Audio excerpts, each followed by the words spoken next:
नमस्कार। आदरणीय बुवा आमा, दिदीबहिनी तथा दाजुभाइहरू, म आज एक अत्यन्त संवेदनशील घडीमा तपाईहरू सामु उपस्थित भएको छु। केही दिन अघि सुनसरीको देवानगञ्ज, सिराहा लगायतका स्थानमा भएको दुःखद घटना र त्यसपछि केही जिल्लाहरूमा उत्पन्न अशान्त वातावरणलाई लिएर नेपाल सरकार पूर्ण रूपमा गम्भीर र संवेदनशील छ। यस दुःखद घटनामा परि निधन हुनुभएका हाम्रा नागरिकहरू जयप्रकाश मेहता, ओमप्रकाश मेहता र गणेश यादवप्रति म भावपूर्ण श्रद्धाञ्जली अर्पण गर्दछु। साथै शोक सन्तप्त परिवारजनहरूमा नेपाल सरकारका तर्फबाट गहिरो संवेदना व्यक्त गर्दछु। घटनामा परि घाइते हुनुभएका सम्पूर्ण नागरिकहरूको शीघ्र स्वास्थ्य लाभको कामना गर्दछु। घाइतेहरूको उपचारमा कुनै पनि प्रकारको कमी वा ढिलाइ हुन नदिन सम्बन्धित स्वास्थ्य निकायहरूलाई स्पष्ट निर्देशन दिइसकिएको छ। घटना भए लगत्तै सबै सुरक्षा निकायहरूले तत्काल घटनास्थलमा पुगेर परिस्थितिलाई सामान्य बनाउने, थप अप्रिय घटना हुन नदिने र शान्ति सुरक्षा कायम गर्ने प्रयास निरन्तर गरिरहेका छन्। घटनाको निष्पक्ष छानबिन गरी दोषीलाई कडा कानुनी कारबाही गर्न गृह मन्त्रालयले छानबिन समिति गठन गरिसकेको छ।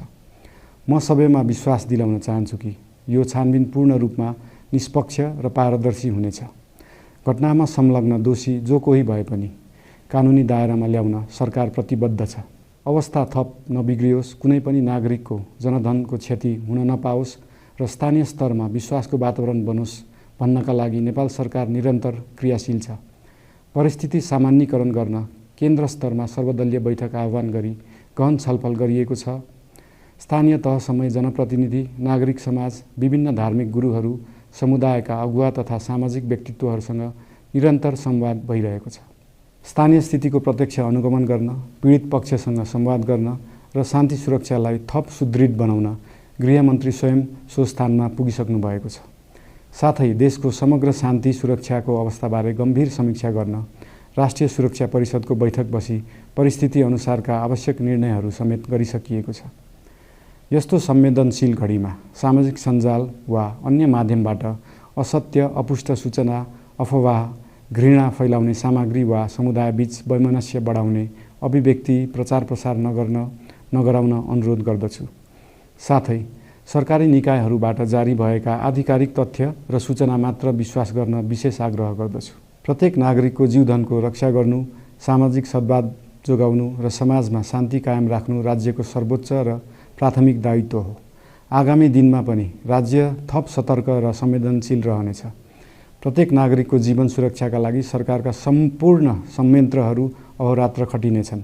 शान्ति सुरक्षा भङ्ग गर्ने, अराजकता फैलाउने वा हाम्रो सदियौं पुरानो सामाजिक सद्भाव, सहिष्णुता र भाइचारा खलबलाउने कुनै पनि क्रियाकलापप्रति सरकार पूर्ण रूपमा सचेत छ र यस गतिविधिमाथि कडा कदम चालिनेछन्। नेपालको संविधानले प्रत्येक नागरिकलाई आआफ्नो धर्म, संस्कृति र परम्परा मान्ने मौलिक हक प्रदान गरेको छ। यो संवैधानिक दायित्व निर्वाह गर्न सरकार पूर्ण रूपमा प्रतिबद्ध छ। धर्म समाजलाई आपसमा जोड्ने र प्रेम बाँड्ने शक्ति हो। संसारको कुनै पनि धर्म वा संस्कृतिले हिंसा, घृणा र विभाजन सिकाउँदैन। सबै धर्मको मूल सार करुणा, दया, प्रेम र शान्ति नै हो। देशको कुनै एक स्थानमा भएको अनपेक्षित र दुःखद घटनालाई लिएर कुनै सिङ्गो समुदायलाई आरोपित गर्नु र देशका अन्य भूभागमा समेत त्यसको प्रतिशोधको आगो फैलाउनु कुनै पनि दृष्टिकोणबाट न्यायोचित वा न्यायसङ्गत हुन सक्दैन। आदरणीय बुवा आमा, दिदीबहिनी तथा दाजुभाइहरू, हाम्रो इतिहास साक्षी छ कठिनभन्दा कठिन र अप्ठ्यारो परिस्थितिमा पनि आपसी एकता, सहिष्णुता र विवेक नै हाम्रो सबैभन्दा ठूलो शक्ति बनेका छन्। हामी सबैले जिम्मेवार नागरिकको भूमिका निर्वाह गर्दै यो सुन्दर र शान्त नेपाली आकाशमा मडारिएको अशान्तिको बादल हटाउनु पर्नेछ। हम आम नागरिक समाज, धार्मिक समुदाय, सब आदरणीय अगुवा, सब राजनीतिक दल आ जिम्मेवार संचार के माध्यम सबके धैर्यता आ संयमता अपना के शांति, सद्भाव, भाईचारा आ राष्ट्रीय एकता कायम राख के लेल सरकार के तरफ से